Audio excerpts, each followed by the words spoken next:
Hallo Leute, heute zeige ich euch, wie man Macken aus dem iPhone rausbekommt beim Schwarzen. Und zwar gerade so Macken wie hier jetzt, also wo halt schon die silberne Farbe richtig deutlich rauskommt.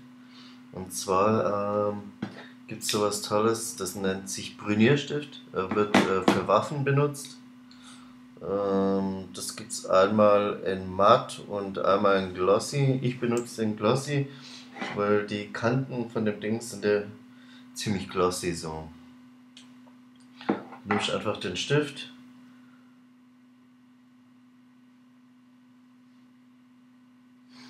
tupft da so ein bisschen drauf.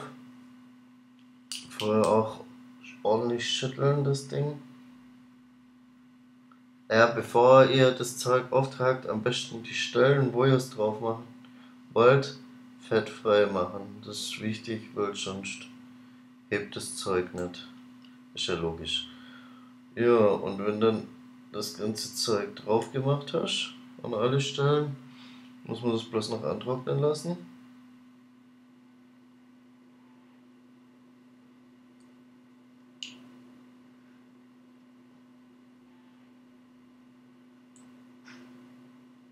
So, jetzt habe ich hoffentlich alle Stellen drauf.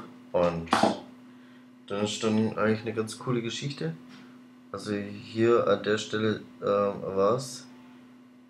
Das ist eigentlich ganz cool.